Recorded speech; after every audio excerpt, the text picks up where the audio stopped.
Buenos días, queridos amigos, ¿cómo están ustedes? Una vez más, sean bienvenidos a un martes de salud y justicia desde INADEC TV. Ya saben que los martes tocamos estos temas bastante álgidos en nuestro país, que sin embargo, entre más sepamos, es mejor para nosotros. Hoy, como los últimos martes, está con nosotros el doctor Daniel Osvaldo Rojas López. Acuérdense, queridos amigos, hace 8 días les comentaba que él es especialista en derecho médico, una situación que no cualquiera entiende y que, como en el programa pasado se dieron cuenta, tiene mucho que compartirnos. El día de hoy trataremos la negligencia médica en el siglo XXI. Un especialista en derecho médico como él, que cuenta con diferentes especialidades, como ya se los hemos mencionado, y que también es quien da asesoría a los hospitales privados más importantes de nuestro país, del cual no mencionamos todos los nombres, porque ya saben que la publicidad aquí también se cobra, querido doctor, pero son de los consorcios más importantes de nuestro país a quienes da asesoría, querido amigo. Así es. Pues muchísimas gracias por la invitación nuevamente. Bienvenido nuevamente y todos los martes que faltan, porque temas médicos hay muchísimos, doctor. La negligencia médica en el siglo XXI, ¿a poco hay negligencia médica en nuestro país? Lamentablemente, frente a el gran número de actos médicos que se realizan todos los días en nuestro país, en cada institución, pues el hombre es humano y pues por supuesto también tiende al error. Por supuesto. Y lamentablemente la naturaleza humana pues no se puede apartar de los prestadores de servicios de salud cuando están atendiendo a cualquier persona. Lamentablemente tenemos que ver que, como en cualquier otro sector de la industria, de las profesiones, pues se cometen errores. Aquí la diferencia o la gran diferencia es que quien siente cualquier hierro de cualquier prestador de servicios de salud, pues lo siente en los valores más importantes que tiene, como es la vida o la salud. Valores que han sido reconocidos como los principales valores o derechos humanos que tiene la persona y sin los cuales, pues, digamos, no se entendería el resto de los derechos humanos o valores que tiene la persona. Que va dentro de las garantías que nos ofrece la Constitución también. Totalmente, y derechos humanos. Por supuesto. Doctor, aquí hablábamos una cuestión hace 8 días, la cuestión de la parte de la medicina privada que dista un poco de la medicina pública, pero en México, para adentrarnos un poquito más, ¿cómo ha evolucionado este fenómeno de demandas? ¿Cómo llegamos a esto? ¿Cómo llegamos a que los hospitales privados tengan que recurrir a un bufete jurídico, una firma legal para poder empezar a defenderse de estas situaciones? ¿Desde cuándo existe o cómo? Bueno, pues yo creo que, por supuesto, quizá lo que va de este siglo ha sido un parteaguas para la prestación de servicios de salud en esta materia de la responsabilidad médica, en función que, si bien es cierto, anteriormente ya existían este tipo de casos, pero eran casos aislados donde quizá una demanda, una inconformidad llegaba a algún tribunal, a algún juzgado y se desahogaba algún procedimiento legal. Realmente existían, dijéramos que por goteo, pero yo creo que lo que va de el inicio de este siglo, lo que vamos corriendo, ha ido cada vez incrementándose la incidencia en la inconformidad médica, y creo que tiene mucho que ver en el cambio también de paradigmas, de cómo ha evolucionado la relación médico-paciente, la relación entre los usuarios de los servicios de salud y los que prestan los servicios de salud. Anteriormente, cuando uno acudía con un profesional de la salud, pues era una relación paternalista, prácticamente él se hacía cargo de todo lo que tenía que ver con la atención médica. Muchas veces no le informaban al paciente cuál era su diagnóstico, cuál era sus alternativas de tratamiento, si la institución en la que estaban se encontraba era idónea para realizarle la atención médica que él requería, etcétera. Todas las decisiones quedaban en la figura del médico o del prestador de servicios de salud. Y de unos años para acá, dijéramos de lo que vamos del siglo y sobre todo del 2011 para acá, con reformas constitucionales muy importantes en materia de derechos humanos, donde se ha difundido todos los derechos que se tienen también como paciente, desde la creación, por decir algo, de la Comisión Nacional de Arbitraje Médico también, que nació en 1996, se empezó a difundir y a hacer ya de Vox Populi, principalmente los derechos que toda persona tiene cuando pues es precisamente a estar oportunamente informado y de manera clara, de manera completa, de toda la información que tiene que ver con su estado de salud, con los problemas que lo aquejan, las alternativas de tratamiento, los riesgos que implica un tratamiento, los beneficios que se buscan, y en función de eso tomar las decisiones que tengan que ver con su salud, en ejercicio de derechos reconocidos internacionalmente, como es el derecho a la autonomía, es decir, autodeterminarse. Nadie puede realizar un acto médico en contra de la voluntad de cualquier persona, aún a costa de la propia salud o incluso poniendo en riesgo la vida de esa persona. Si una persona desea no someterse a un procedimiento médico o quirúrgico o incluso darse de alta hospitalaria, es una decisión que se tiene que respetar por todo prestador de servicios de salud.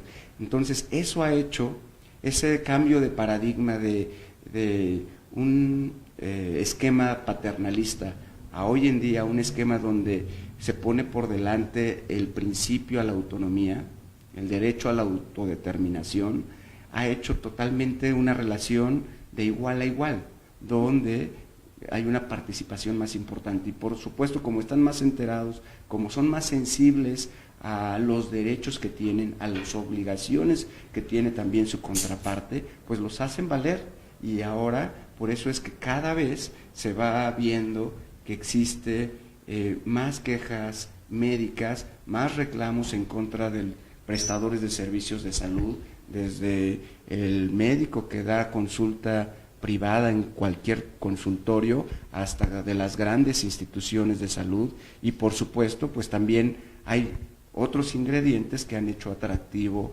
el que se vaya incrementando el tema de la queja médica, como es, lo vamos quizá a ver un poco más a detalle, los incentivos que representa la parte económica, lo que se pudiera obtener de cualquier queja médica de esa naturaleza. De cualquier demanda, porque hemos visto que incluso se ha creado una industria de eso, pero sí, como bien nos dice, esto es un tema para desglosarlo en un solo programa y lo vamos a dejar para no mezclar ahorita la situación que nos ocupa el día de hoy.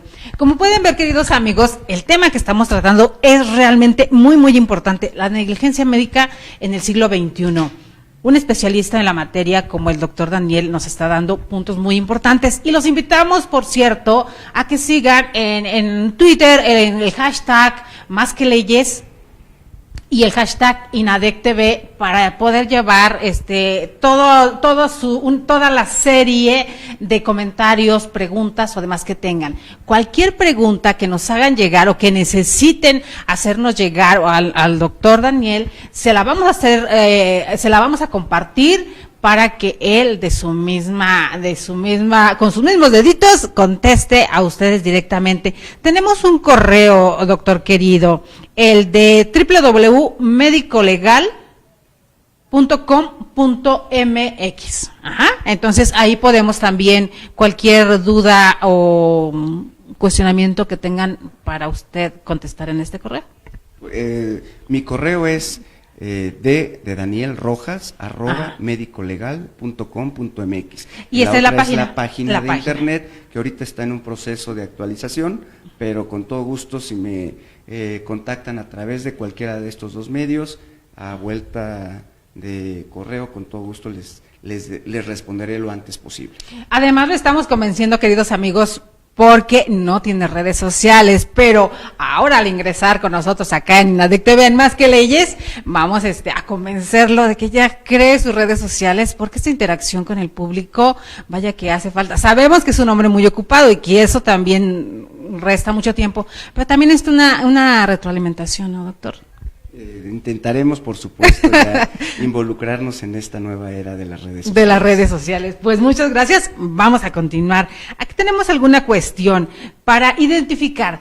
¿Cómo podemos llegar a identificar una mala praxis, una mala práctica médica? Como un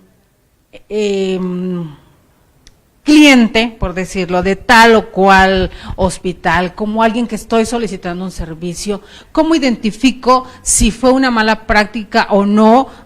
O me dejo llevar por lo que comentabas un momentito, esta situación donde tal vez quieras sacar provecho y más de alguno suele ser ese diablito en la oreja que... Claro, hay mucho oportunismo en este tema.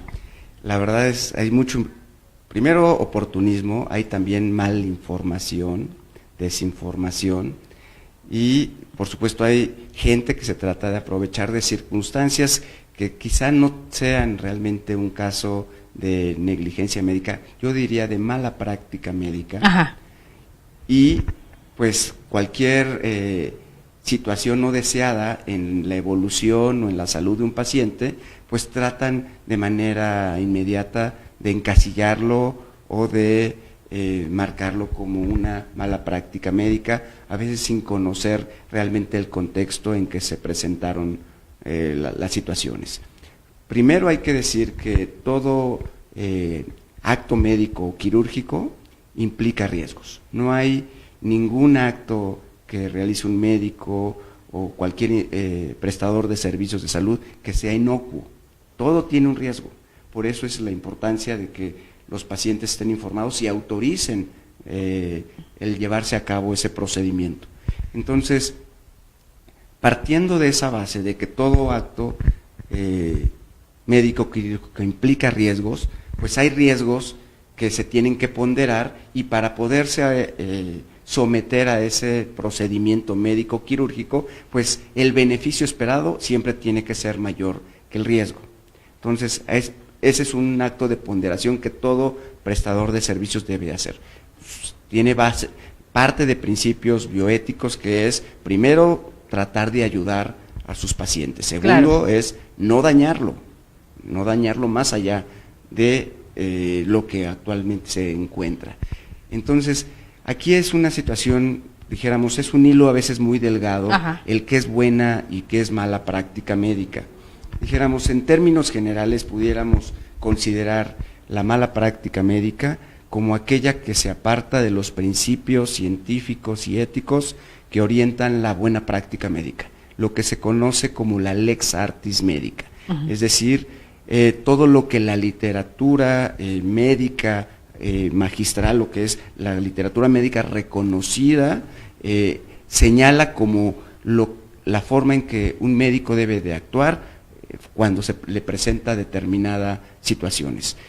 Por otro lado están las normas oficiales mexicanas que regulan también el actuar de los prestadores de servicios de salud en casos muy específicos. Van por padecimientos, por enfermedades, por tipo de pacientes, etcétera. Por otro lado, ya a estas fechas hay un buen número de guías de práctica clínica o lo que se ya conocen que son protocolos de actuación médica. Okay. Esto que es, se juntan los especialistas de una materia, de una especialidad, de una enfermedad, de una parte del cuerpo y establecen cuál es el procedimiento más adecuado para tratar determinados padecimientos, determinadas enfermedades, tomando en cuenta todos los factores que pueden involucrarse en la atención médica. Entonces, dijéramos que el apartarse de todo esto puede considerarse de mala práctica médica, pero también hay casos en que el médico, de acuerdo a su experiencia, él pudiera decir, yo me puedo apartar, sin embargo, en esos casos que él se aparta, tendría que justificarlo plenamente.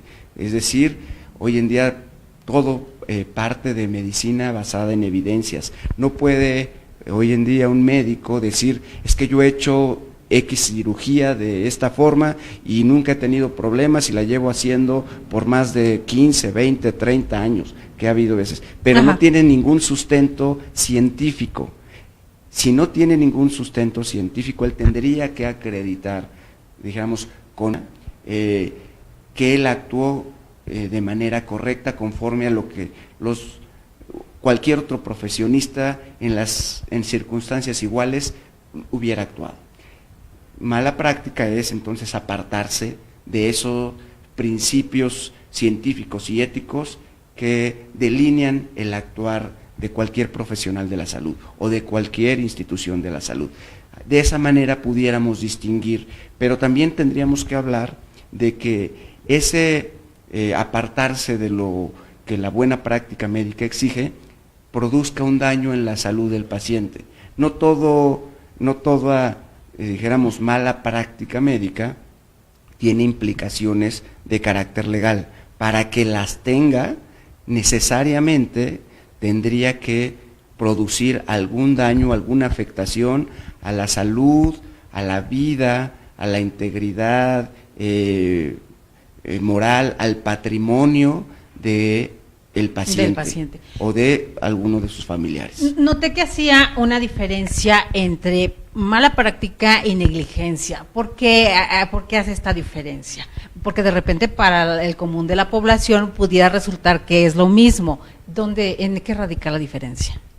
Bueno, realmente hoy en día los que somos expertos y en la literatura reconoce solamente a la buena o a la mala práctica médica. Hablar de negligencia médica quizá es una subclasificación de lo que es una mala práctica médica. ¿Sería como actuar con dolo, algo así? No necesariamente. ¿Cuando si fuera negligencia? El actuar negligente es no actuar con la debida diligencia que el caso amerita de acuerdo a lo recomendado por la buena práctica médica. Apartarse de todos estos principios científicos y éticos que orientan la buena práctica médica. Pero las fuentes, dijéramos, de la responsabilidad médica no nada más quedan en la negligencia médica. También tendríamos que hablar entonces de otros, como puede ser la imprudencia, como puede ser la impericia de los prestadores de servicios de salud. Y cuando hablamos de mala práctica médica, estamos abarcando todos los conceptos que pueden derivar en una responsabilidad médica. Además, la gente que utiliza el término negligencia médica, pues a veces lo hace de manera peyorativa, de manera estigmatizante, para señalar un acto médico de manera lastimosa. Entonces, creo que en un ambiente profesional, dentro de la prestación de servicios, tendríamos que hablar de buena o de mala práctica médica. Esta palabra ha sido más inducida por parte de los medios y ahora en las redes sociales, ¿no? Porque con la descripción que nos está dando usted, entonces entendemos que muchas veces ni siquiera entendemos el concepto que abarca esta palabra como tal. Entonces, es más inducido también por parte de cierto sector. Efectivamente, cuando pues se quiere estigmatizar algún acto médico, pues simplemente se califica de negligencia médica y eso pues ya enciende todos los reflectores en el caso y bueno, pues a veces no existe tal y a veces son percepciones. Hay que tener en cuenta que los pacientes o el común denominador de la gente no maneja ni la terminología y desconoce todo lo relacionado con los servicios de atención médica, con la medicina, con la ciencia de la medicina, la ciencia y el arte de la medicina. Entonces, es muy fácil caer en equívocos, caer en errores y poder catalogar una actuación de una forma que legalmente no se puede sostener y que pudiera incluso incurrir en algún tipo de calumnia, de difamación, por el hecho de calificar a priori, sin una previa investigación, un previo análisis del caso concreto, un actuar de cualquier prestador de servicios de salud, de un médico que lleva muchos años dedicándose a la medicina, especializándose, profesionalizándose, dando todo de sí para que de un momento a otro pueda ser calificado de una manera tan injusta. Aquí, entonces, ya al identificar ya un caso de mala práctica, viene la otra cuestión. Si ya se identifica un caso de mala práctica, ¿quién es el que tiene la posibilidad de hacer una denuncia como tal? Si en dado caso el paciente no está en condiciones de hacer una denuncia, ¿quién sería el responsable? ¿Quién pudiera iniciar un juicio o empezar a hacer una investigación para que se llegue a la conclusión que fue una mala práctica? Bueno, cualquier percepción de mala práctica médica, pues en primer lugar está el paciente, pero hay que tener en cuenta que muchas veces el paciente o es menor de edad y legalmente es un incapaz para poder ejercer acciones legales, o por su estado de salud se encuentra incapacitado, ya sea temporal o de manera permanente, o en algunos casos, pues a lo mejor lamentablemente fallece. Entonces, dijéramos, bajo esos supuestos, en primer lugar, y si es posible, es el paciente. Si él es mayor de edad, él puede ejercer directamente todas las acciones que correspondan para exigir desde las explicaciones médicas que puedan clarificar el caso a discusión, donde dude de la buena actuación de algún profesional o de alguna institución de la salud. Posteriormente, si no lo hace el paciente, también lo puede hacer a través de representantes, de apoderados legales, si es el caso ante una instancia legal. Si es ante una instancia hospitalaria, lo puede hacer a través del familiar más cercano en vínculo que le acompaña, que la ley sanitaria faculta al familiar más cercano en vínculo que le acompaña para incluso firmar por él, por ejemplo, documentos importantes como son los consentimientos informados, que son las autorizaciones que el paciente tiene que dar para que le puedan realizar cualquier acto médico o quirúrgico. Las conocidas como las responsivas médicas. Por otro lado, si el paciente fuera un menor de edad, bueno, pues la ley nos establece quién es el representante de los menores de edad y nos establece que son los padres. Entonces, los padres en ejercicio de la tutela de los menores son los que pueden ejercitar o implementar cualquier acción en contra de cualquier prestación de servicios de salud. Si el paciente fuera un incapaz, bueno, pues habría que hacer un procedimiento legal donde se declare incapaz y se le nombre un tutor. Y entonces el tutor tendría que ser quien lo represente en un caso de esta naturaleza. Por supuesto, también los padres, en términos generales, pudieran ejercer. Ahora, los daños no nada más los puede resentir el paciente, también está reconocido por nuestras legislaciones y nuestros criterios, los precedentes de nuestros máximos tribunales, el hecho de que los familiares cercanos y directos de un paciente también pueden resentir ciertos daños, como es lo que se conoce como el daño moral, que es un daño extra patrimonial que se resiente cuando tenemos una situación como la pérdida de un familiar muy querido. Y esta corresponsabilidad entonces se extiende también en este caso, serían como si fueran víctimas también de una situación y serían reconocidas. Bueno, la ley precisamente de víctimas, hay víctimas directas y víctimas indirectas. Entonces, si es el paciente quien resiente, es la víctima directa. Si es a través de algún tercero, como los que comentamos, son víctimas indirectas. Recordé un caso sobre una mala práctica donde a una abogada, por extirparle un tumor cerebral, la dejan mal de por vida. Entonces, lógico que ya no iba a poder ejercer ni su profesión y su familia, que dependía de ella, queda aparte de devastados, pues también quedan a la deriva. En una situación como esa, un ejemplo como ese, ¿qué se puede hacer? ¿Qué procede a hacerse? Bueno, en primer lugar, mi recomendación es analizar realmente el caso médico para identificar si existe buena o mala práctica médica. Ajá. Porque no por el hecho simplemente de que haya quedado en un estado de esta naturaleza, Ajá, que es muy lamentable, indeseable en todos los sentidos, pero muchas veces ajeno completamente a los prestadores de servicios de salud.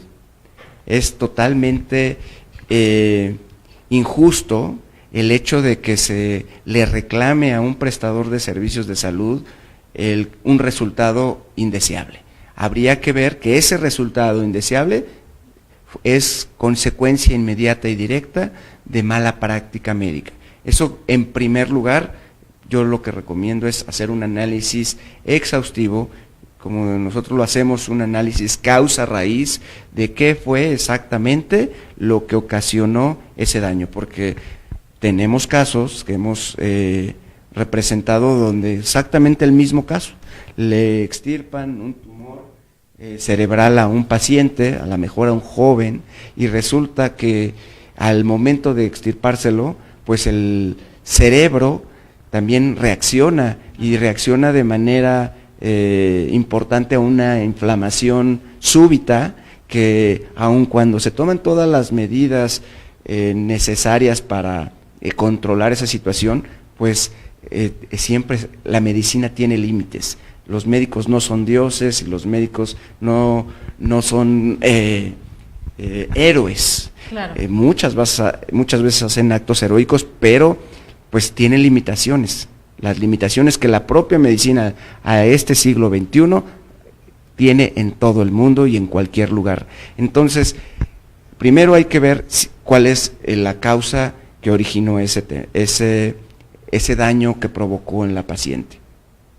Si ya se hizo un análisis y pensemos que sí existen elementos para considerar que existe mala práctica médica, bueno, pues entonces, en este caso, la paciente ya quedó en un estado de, como lo decíamos, de incapacidad, a lo mejor permanente.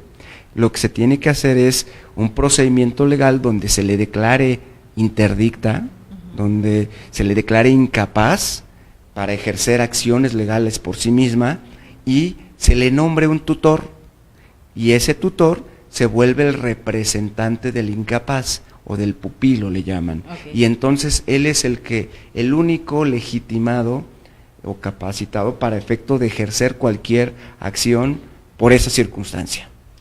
Para llegar a un dictamen de esta naturaleza, ¿quién es el especialista?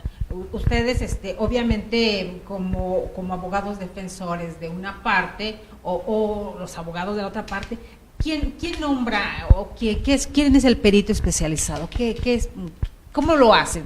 ¿A quién buscan? ¿A quién recurren? Bueno, en primer lugar, ya hay precedentes importantes que se han emitido en esta materia, y son precedentes relativamente nuevos, y ya han establecido que el médico, primero tiene que ser un médico par, es decir, de la misma especialidad, o especialista en la misma enfermedad o parte del cuerpo de la materia del caso que se está ventilando. Okay.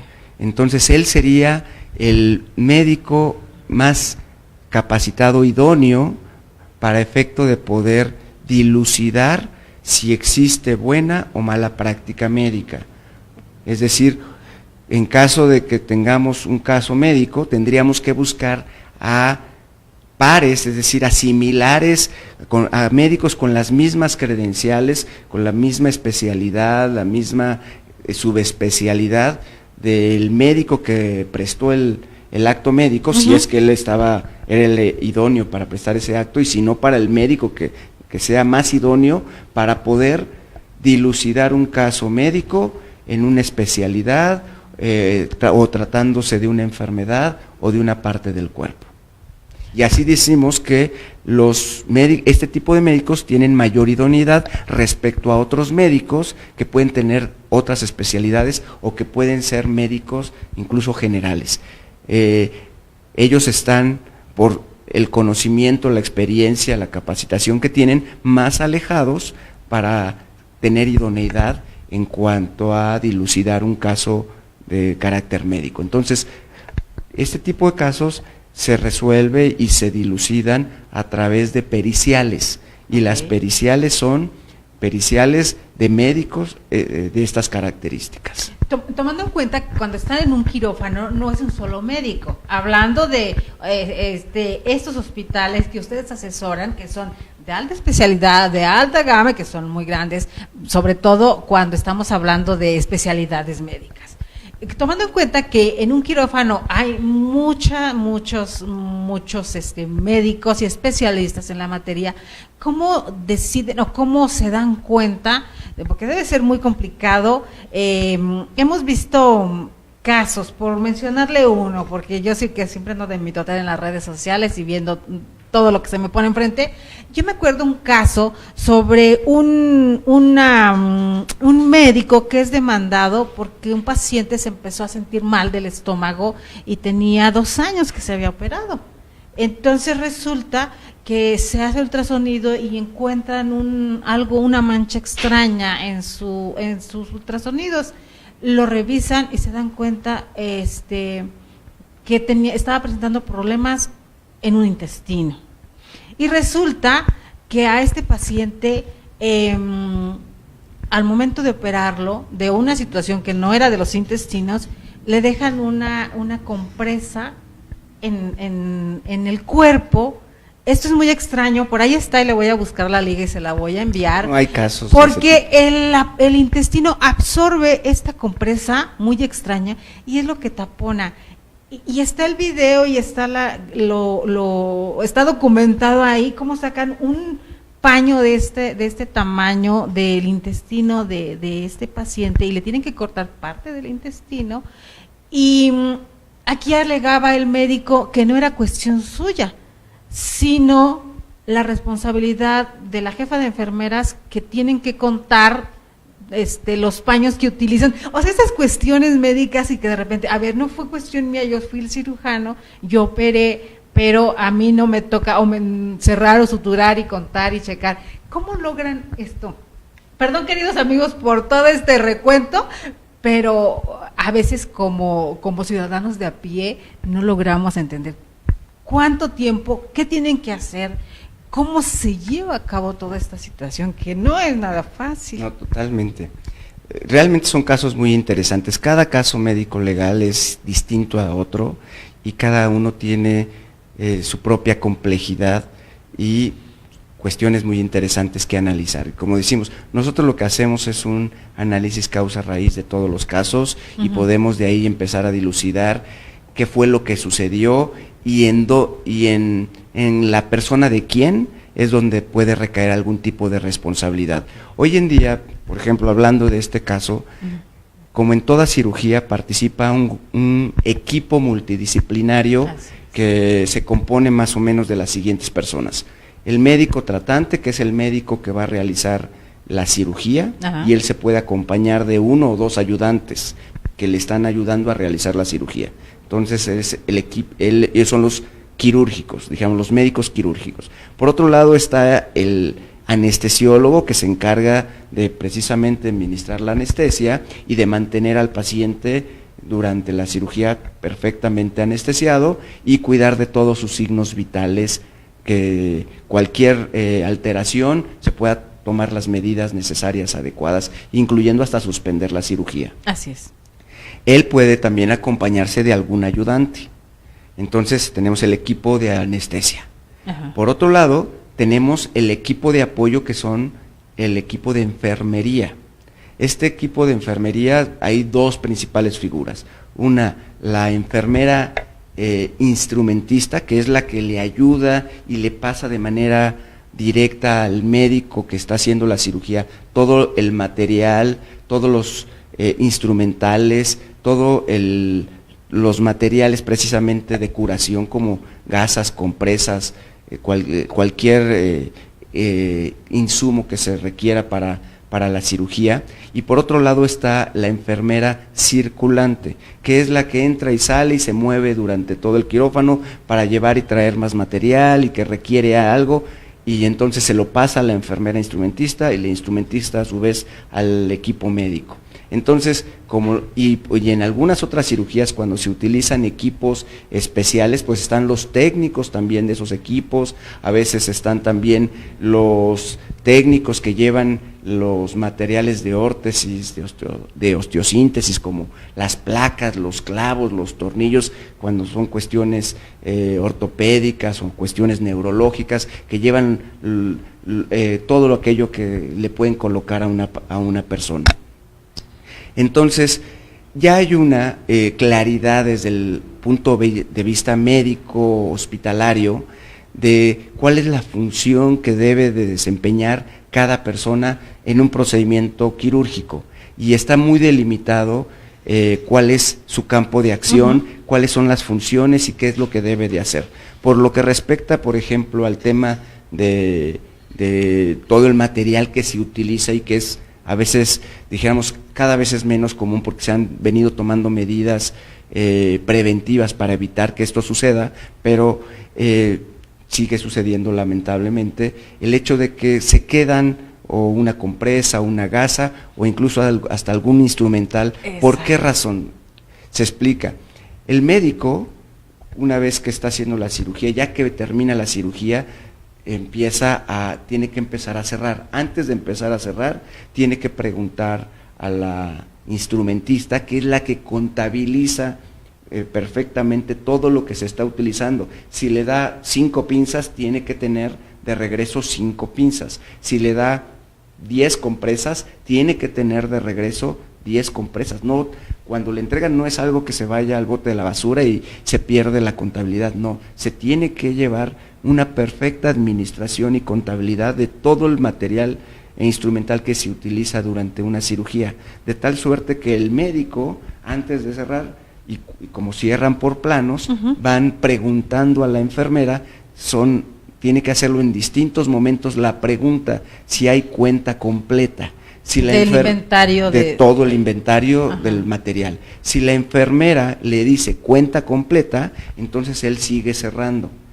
Si le vuelve a preguntar cuenta completa y ella le dice cuenta completa, él tiene que cerrar. Y así, si existe un tema donde él preguntó y le dijeron cuenta completa y quedó algún olvido por ahí, entonces, por supuesto, en primer lugar sería responsabilidad de la enfermera instrumentista, salvo que el médico no haya hecho estas preguntas a la instrumentista, o se haya dado alguna situación que no le haya permitido a la instrumentista llevar ese control, porque el médico, decimos como capitán del barco en un quirófano, tiene que organizar y prever que para poder iniciar un acto quirúrgico, pues esté dispuesto todo lo necesario, tanto material como humano, para iniciar un procedimiento quirúrgico. Y entonces ahora ya se hacen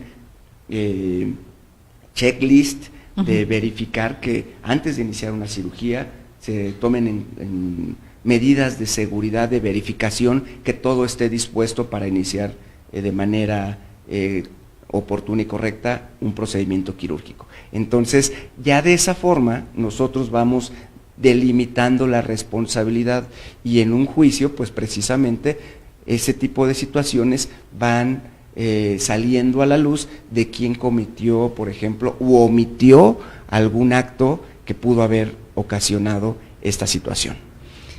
Lo escucho y yo digo, sí, en teoría, pero las mujeres que nos operamos más que los hombres, por muchas razones, desde cesáreas y demás, de repente, mencionaba hace un momento, cuando ya son operaciones que no parecieran de riesgo, que sabemos que una cesárea también es de riesgo, pero ya las hacen como vulgarmente dicen, como ir al dentista y sacarte una muela, ya como que las hacen por encargo.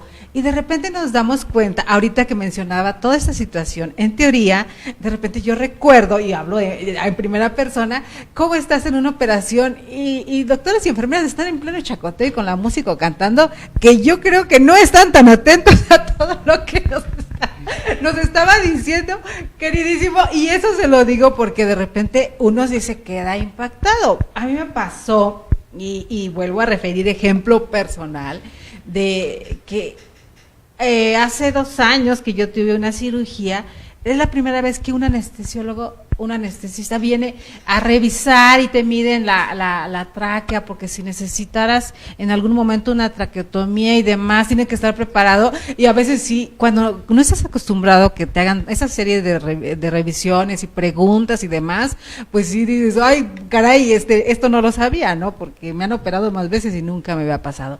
Entonces, el profesionalismo que implica que vengan y te digan todos los riesgos que incluye el anestesiarte completamente.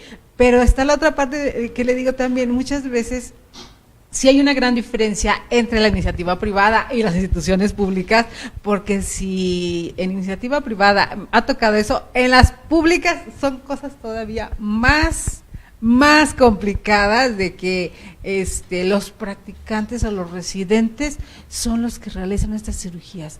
Y ahí, ¿qué hacemos? Esta es la misma actitud, la misma situación que tendríamos que seguir como al obtener un servicio, tanto en lo privado como en lo público, pudiéramos actuar de la misma forma al hacer una demanda. Totalmente, por supuesto. La legislación sanitaria nos dice que todas las instituciones y profesionales de la salud están obligados a proporcionar servicios profesionales, éticamente responsables. La atención médica debe de ser, implica un diagnóstico temprano, un tratamiento oportuno. Todo tiene que ser servicios de calidad y con calidez. Entonces, este tipo de situaciones son hechos que se tienen que ver reflejados en la atención médica en cualquier lugar en que se preste esta.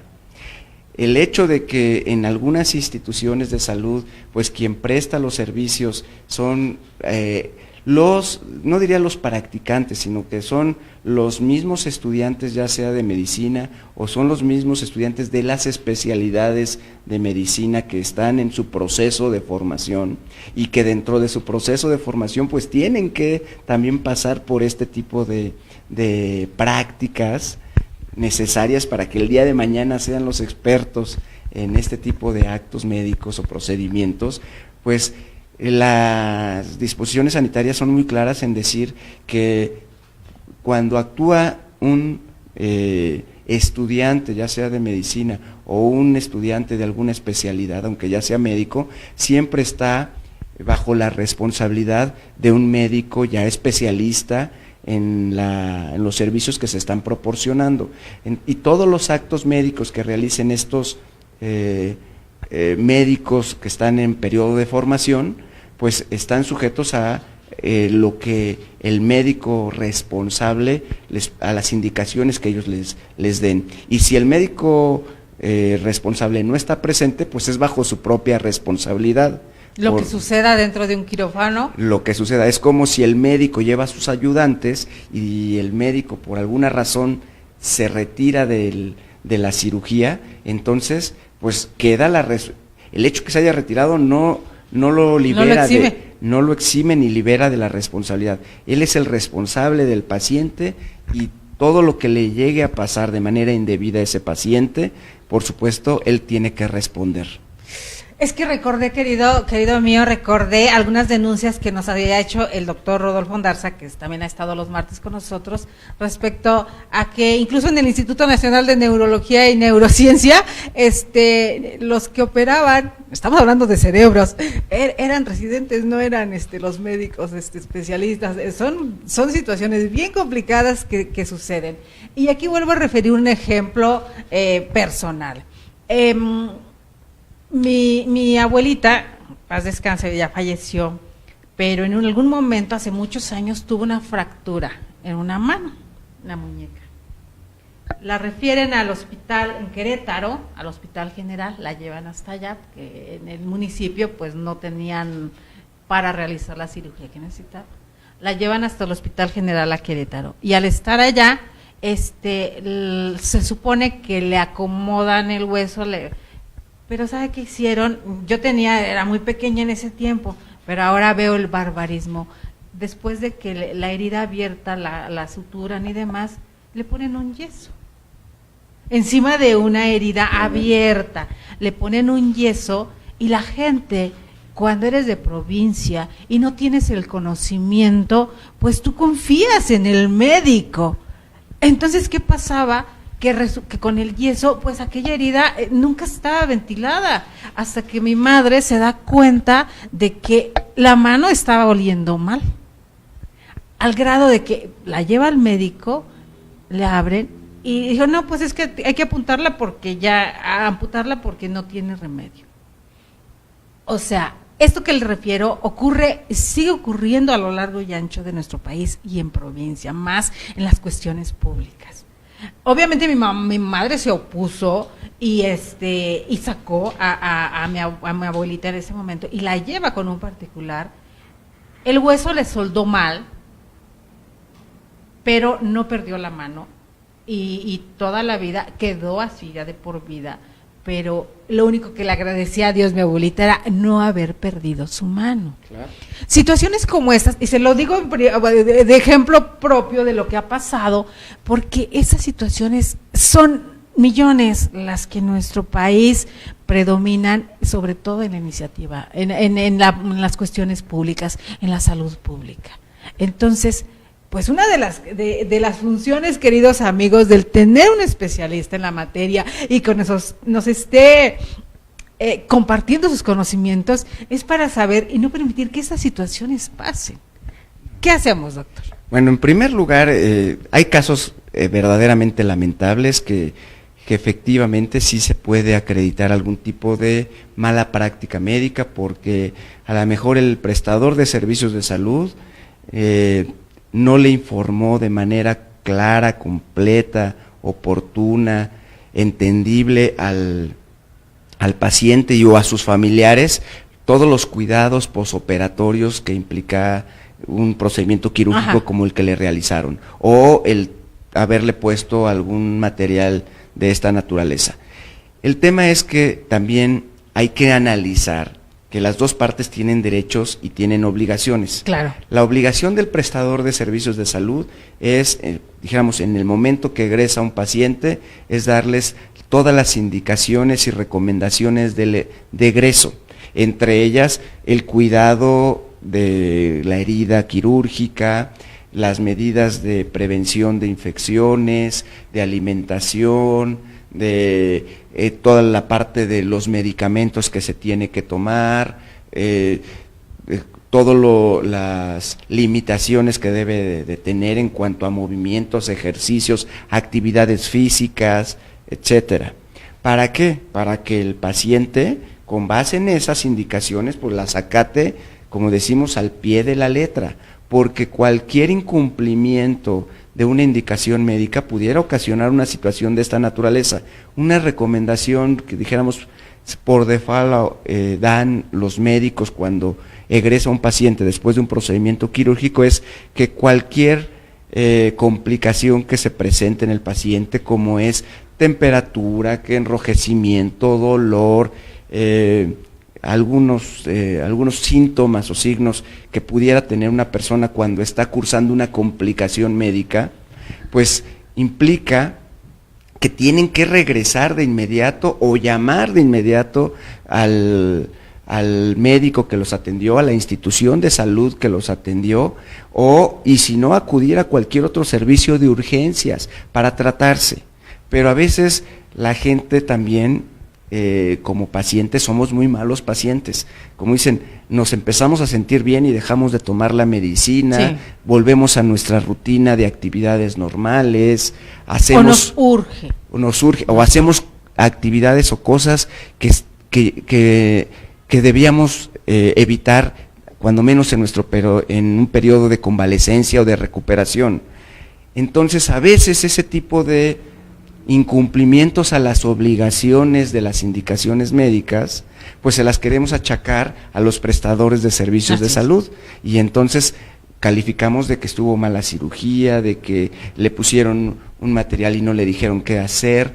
Yo estoy seguro que si le ponen un material, al menos hoy en día le dicen que tiene que regresar, cuáles son los cuidados, en qué tiempo se lo van a retirar, hay consultas de seguimiento posoperatorio, donde precisamente van cuidando hasta darlo de alta. El proceso, el acto médico no termina cuando uno sale de una institución hospitalaria después de un procedimiento quirúrgico, termina hasta que después del seguimiento posoperado, y que puede ser de días, semanas o meses, el médico lo da de alta. Hasta ese momento, entonces, termina la responsabilidad también del médico y del paciente en los cuidados e indicaciones médicas que el médico le haya dado. Eso le iba a preguntar, ¿hasta dónde termina la responsabilidad? Vamos a suponer, ¿hasta dónde caduca lo que yo puedo reclamarle al médico por lo que me hizo? ¿Hasta que él me da completamente de alta? Aún cuando, bueno, aquí ya serían cuestiones de investigar si algo sucede en el tema posoperatorio, ya estando en casa, porque volviendo a las redes sociales benditas, hay por ahí un video circulando donde dice, mira, después resulta que el médico es el que tiene la culpa, y una chica con tornillos de estas, trae una como placa en la pierna con tornillos y bailando, entonces la graban y situaciones como esas vemos en muchos lados. Digo, cuando lo hemos hecho todos nosotros, ¿no? De esa necesidad de que me operé, traigo puntos y ya ando corriendo y estoy haciendo esfuerzo. La gente de los gimnasios apenas salieron de una cirugía y ya quieren estar otra vez jalando pesas o demás, cuando el médico dice, no puedes hasta tanto por esto, por esto y por esto. Entonces, ¿hasta dónde esta negligencia o mala práctica también está nuestra responsabilidad, y cómo podemos mediarlo, llevarlo a cabo, o está la defensa que les toca a ustedes?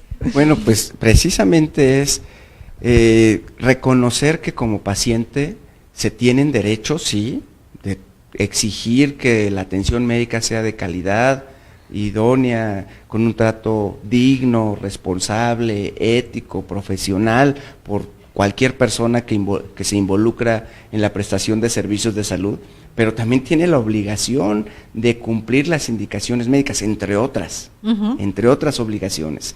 Entonces, muchas veces es muy fácil arrojar la responsabilidad a la contraparte, cuando la responsabilidad de lo que se está quejando, pues está en la persona de quien se queja. Entonces, ¿qué es lo que nosotros hacemos? Precisamente es entrar a un análisis, por qué se dio la complicación, por qué se dio el resultado indeseable, y establecer cuál es la causa que lo originó, y establecer si podemos hilar una relación de causa-efecto.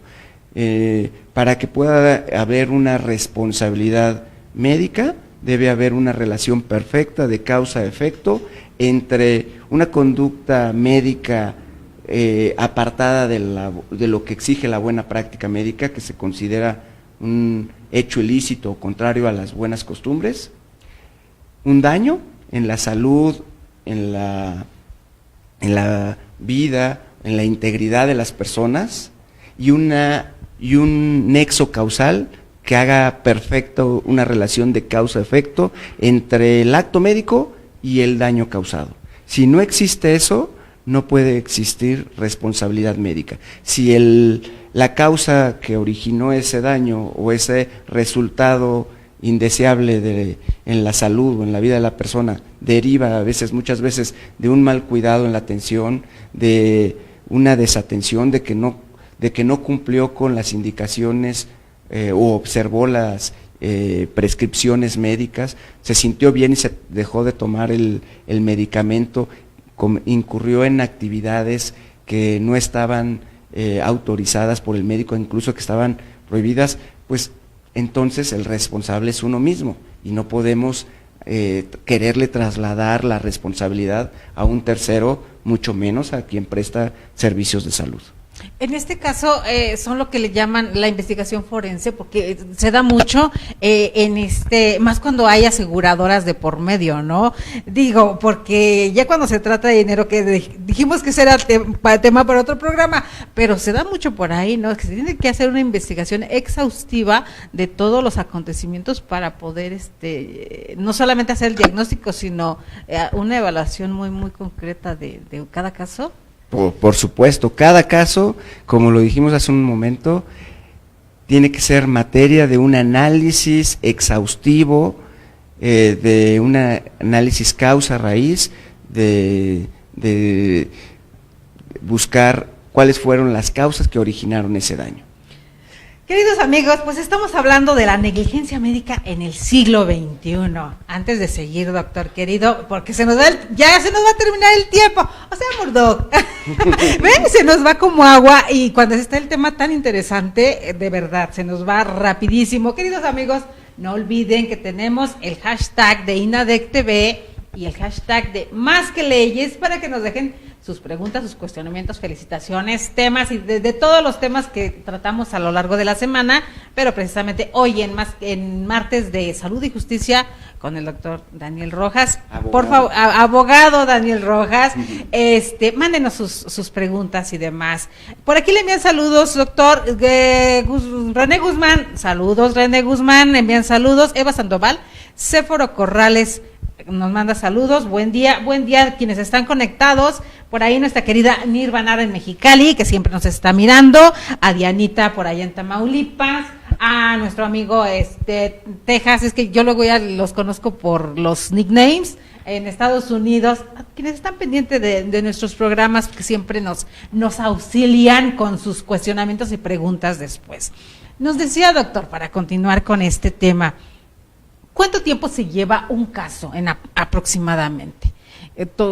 Sabemos que depende de la gravedad a cada uno, pero relativamente, ¿cómo cuánto tiempo se lleva en solucionar un caso de una mala práctica médica?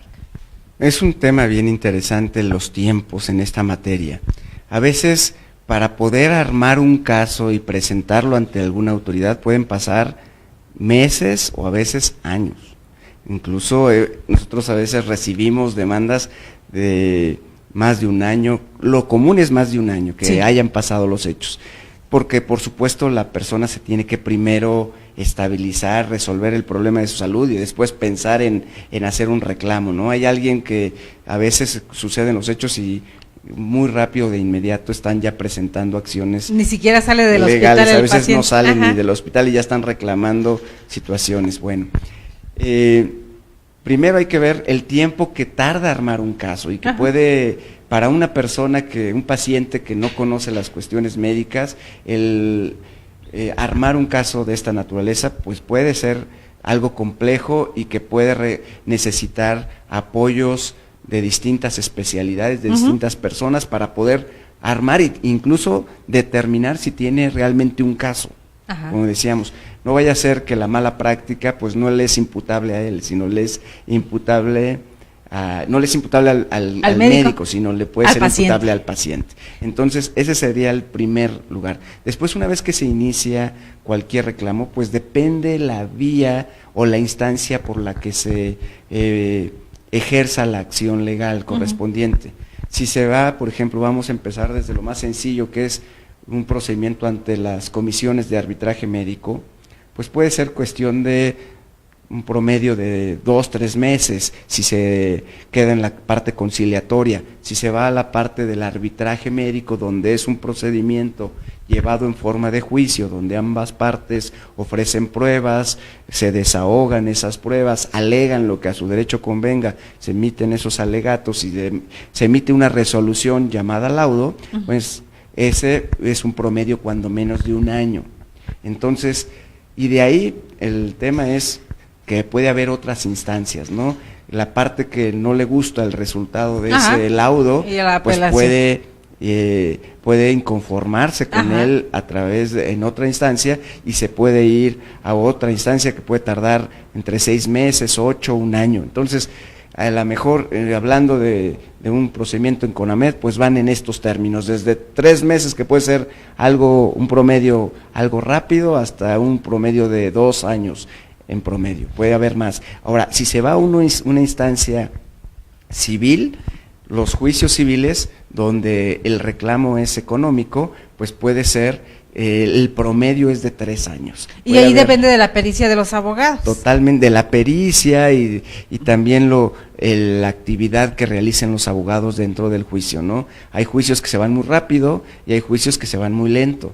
Hay juicios que de repente se atoran en alguna prueba, por decirlo así, o se empieza uno a pelear por otras cosas y se desvirtúa, por decirlo así, la materia del juicio, y ya se está peleando uno por otras cosas, y a veces son juicios largos. En materia civil, yo creo que un promedio mínimo de 3 años, pero hay muchos casos que se van a 5, a 7, a 8, a 10 años, y algunos todavía más. Y tomando en cuenta que la CONAMED pudiéramos decir que está, si no en pañales, en etapa infantil todavía, pues realmente tiene poco tiempo. ¿Qué resultados ha dado para el grueso de la población? ¿Hay algunas estadísticas? ¿Conoce usted de algo que sepa cómo se ha trabajado desde precisamente la Comisión de Arbitraje Médico? Bueno, pues sí, efectivamente, una de las funciones de la CONAMED es llevar la estadística, pues, de todo lo que ellos reciben. Lamentablemente no se tiene una estadística de todos los casos que se ventilan legalmente o en queja en todas las instituciones, en cualquier vía. Lamentablemente no existe, hay una cifra, dijéramos, negra, que es muy importante, pero la CONAMED sí lleva estadísticas, están disponibles en la página de internet de la CONAMED, donde incluso recientemente hizo difusión de una estadística a nivel nacional del resto de las comisiones de arbitraje médico estatales. Entonces, da una idea de cómo también ha venido evolucionando el tema de la responsabilidad médica hospitalaria, y ellos quizás son, dentro de esta función, los que mejor llevan esta estadística. Tienen un área muy importante que lleva el control de toda estadística, y además la difunden y la comparten al público en general, que eso pues es ilustrativo para entender en dónde estamos parados en cuanto a la queja médica, porque te lo desglosan por ejemplo, especialidades, por edades, por sexo, por lugares por regiones, por instituciones en las que se presta el servicio. Aquí tomando en cuenta que sea pública o privada, están en estas listas, ¿verdad? Porque a veces pensamos, repito, los que no sabemos tanto, pensamos que solamente está para ser árbitro de la institución pública, y no, es un organismo para todo el país. Y entonces, queridos amigos, como bien nos dice nuestro querido abogado, vamos a checar, vamos a adentrarnos, vamos a investigar un poquito, aparte de qué es la CONAMED, para qué nos sirve, cuándo podemos recurrir a ella, y sobre todo asesorarnos de expertos cuando tengamos una situación de esta naturaleza, que ojalá y no, pero nadie estamos exentos de pasar una situación de esta indeseable, porque pues volvemos a lo que comentábamos en un principio, pues un médico no va con la intención de hacerle mal a su paciente, al contrario, pero los accidentes y las situaciones pueden ocurrir, aun cuando sean procedimientos que pudieran parecer rutinarios, como una cesárea o incluso con el dentista, ¿verdad? En todos lados, ya dijimos, bueno, pues la medicina es una ciencia y es un arte que está involucrado, en primer lugar, el acto humano, la intervención de la mano del hombre, y por tanto, al ser el hombre por naturaleza falible, puede cometer errores. Dicen que aquí lo importante no es si se comete un error, o sea, lo relevante, sino no corregir ese error. Eso es quizá lo que sería reprochable dentro de la práctica médica. Que pudiendo corregirlo no se haga. Así es, porque complicaciones pueden suceder en cualquier acto médico, y están previstos en la literatura y en toda lo que establece la lex artis médica. Sin embargo, la obligación del médico no es que no le suceda algo, porque pues solamente el que no realiza actos médicos, pues no va a tener complicaciones. Claro. pero la obligación del médico es tener la pericia para identificarlos de manera temprana y tratarlos de manera oportuna. Y en todo caso que sucedan, responsabilizarse de si no, exacto, y responsabilizarse. Creo que en la medicina institucional, en la medicina privada, cuando suceden complicaciones, todo el mundo se responsabiliza. Y el que no lo hace, bueno, pues entonces existen los mecanismos legales, jurídicos, para poder exigir precisamente los derechos que le corresponden. Queridos amigos, hemos aprendido mucho el día de hoy de la mano del doctor del abogado. Me va a recriminar cada martes, ya me voy a ir acostumbrando. Del abogado Daniel Osvaldo Rojas López. Ya saben que él es CEO, director y fundador de Médico Legal, especialista en Derecho Médico. Entonces, nos decía su correo es de rojas@medicolegal.com.mx. Cualquier necesidad que tengan, acudan directamente con él, que aquí también a lo largo de la semana va a estar su correo también junto con el programa, que perfectamente puede ver en repetición las veces que ustedes necesiten. Y como saben, y como les hemos estado diciendo, tenemos el hashtag INADECTV y el hashtag Más que Leyes para que nos dejen sus opiniones al respecto, así como sus cuestionamientos. Pues, queridísimo abogado, para despedirnos de nuestro público el día de hoy, ¿qué nos deja?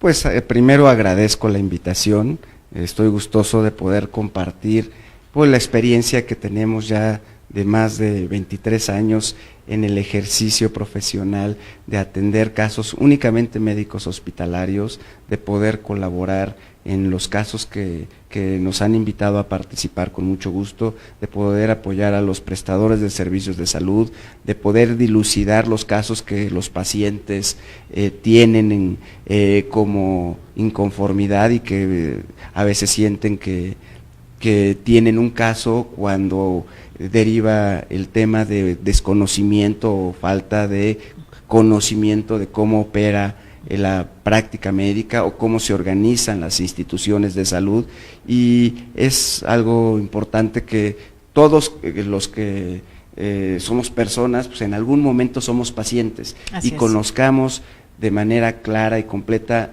cuáles son nuestros derechos, cuáles son nuestras obligaciones, y si bien es cierto, debemos de exigir que se nos respeten nuestros derechos, también es cierto que debemos de cumplir nuestras obligaciones. Solamente estableciendo una relación de este tipo podemos establecer relaciones sanas con todos los prestadores de servicios de salud, relaciones que van a ser fructíferas en beneficio de los propios pacientes, de nosotros como personas. Pues, queridos amigos, de esta manera terminamos un martes más de Salud y Justicia con Médico Legal, especialistas en Derecho Médico. Agradecemos infinitamente al Instituto Nacional de Desarrollo Jurídico por un programa más.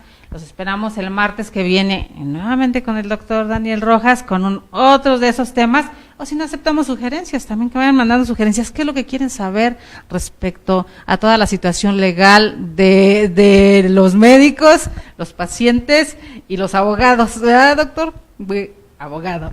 Sí, con gusto, por supuesto, pues estamos gustosos de poder compartir el conocimiento que hemos abrevado a través de estos ya casi 24 años de práctica profesional en lo que son únicamente casos de médicos hospitalarios. Entonces, todo lo que podamos apoyar para que se pueda hacer una cultura en los pacientes, en los prestadores de servicios de salud de buena práctica médica, estamos gustosos en colaborar. Muchas gracias. Pues, queridos amigos, soy Delia Linares Alvarado. Una vez más les agradecemos que hayan estado con nosotros desde INADEC TV. Ya saben, Más que Leyes, educando la conciencia. Nos vemos el día de mañana con el miércoles de Criminogénesis. Recuerden que los miércoles de Criminogénesis con el doctor Alejandro Carlos Espinosa, mañana los esperamos en punto de las 11. Hasta luego.